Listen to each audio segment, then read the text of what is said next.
欢迎来到热点新闻频道，请订阅并关注以获取最新资讯。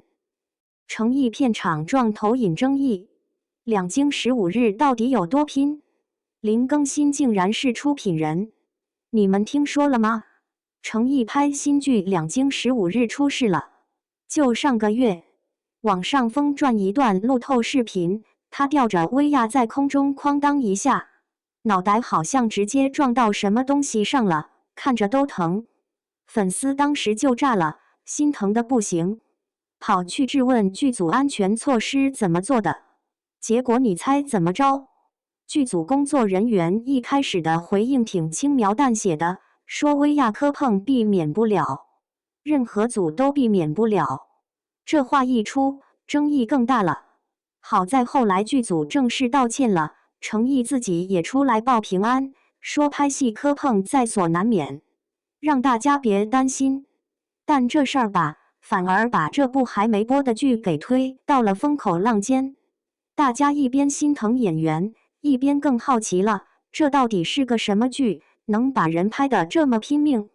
我仔细去扒了扒，嚯，来头可真不小。这剧叫《两京15日》，是爱奇艺和稻草熊影业他们一起搞的，足足有40集。故事是从马伯庸那本同名小说改过来的。马亲王你们知道吧？就是写《长安12时辰》那位，特别擅长从历史书缝里抠出惊心动魄的故事。这次他盯上了明朝，灵感就来自明史里一句特别简单的话，说什么夏4月，以南京的吕雉命往居首，5月庚辰，仁宗不遇，喜书诏骸。就这么几十个字，被他生生扩写成了太子朱瞻基的一场亡命狂奔。故事就发生在明洪熙元年，仁宗皇帝身体不行了，想把都城迁回南京，就让太子朱瞻基先去南京打前站。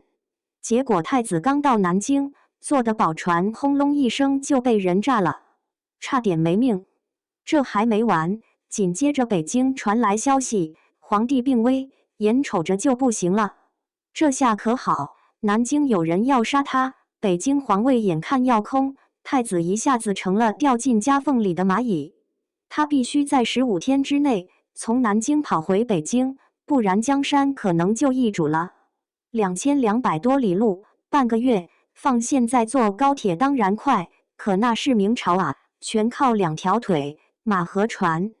太子一个人肯定不行啊。这时候几个本来八竿子打不着的人凑到了一块儿。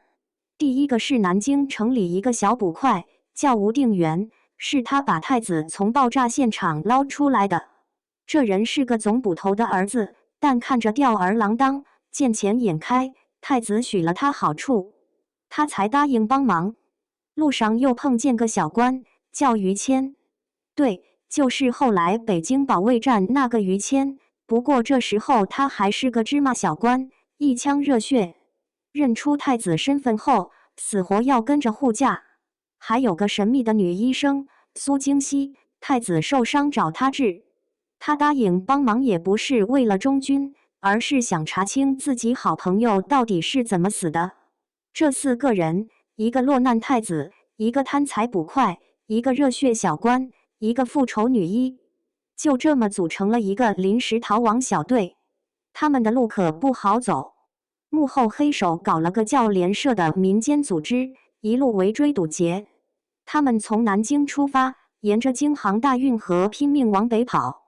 这剧妙就妙在这儿，它不像别的古装剧，要么在宫里斗，要么在江湖闯，它整个故事的核心舞台就是这条大运河。导演和编剧管这叫水路片，所有的惊险、阴谋、人情世故都在这条河上和沿岸的码头、城镇里发生。他们在扬州被人关过水牢，在淮安碰上河工闹事罢工，在济南直接跟幕后的大 boss 对上了，甚至还被山东的指挥使给背叛了，真是九死一生。说回演员，这阵容也挺有意思。太子朱瞻基是诚意演，我看过一些资料描述，说这个太子一开始可不是什么雄才大略的明君样，他喜欢斗蟋蟀，是个纨绔太子，有点纨绔子弟的劲儿。这15天的逃命路，就是把他从云端摔到泥地里，逼着他成长，最后才能握住那把染血的刀，去承担江山命运。演捕快吴定元的是林更新，而且他不光是主演，还是这部剧的联合出品人之一。投了钱的，他演这种有点痞、有点颓，但骨子里有股很劲和义气的角色，感觉挺对路。女一苏京熙是江佩瑶演，于谦是吴信健演，就是那个在人世间里演周南的，看着挺正气的。导演更是个狠人，张黎。可能年轻点的观众不熟，但一提大明王朝1566，喜欢历史剧的都知道，那是国产剧里封神的存在。豆瓣9.7分。他拍戏对历史细节、人物状态要求出了名的苛刻。有消息说，这剧在无锡影视基地实景搭了3万平米的地方来拍，就为了还原明朝运河沿岸的样子。拍爆炸戏、威亚动作戏也都是实打实的，怪不得诚意会撞到头。他们发的那个概念海报也挺有味道，黑底子，一支金剑把画面劈开，一边是黑夜，一边是运河，一叶小船在水上，船后面还拖着一道血红色的痕迹，一看就感觉紧张、危险、命运难测。这剧从2023年就开始出现在爱奇艺的年度片单里了，被平台当成重点项目。2025年9月底在无锡正式开机，10月份官宣并发了海报和概念片，现在应该还在紧张拍摄呢，预计是2026年暑假的时候能播出来。对了，它还是个省重点项目，入选了江苏省2023到2025年的重点电视剧名单。看来不只是商业剧，还带着点弘扬大运河文化的意思。所以你看，这部剧它要素真的多，马伯庸的悬疑故事打底，张黎的历史质感长镜，程毅和林更新双男主搭戏，还有一条大运河贯穿始终的速度与激情。他讲的不光是太子怎么跑回北京当皇帝，更是这4个身份、目的完全不同的人，怎么在15天里互相猜疑、互相依靠，最后重新认识自己，认识彼此，也认识了他们脚下这个天下的故事。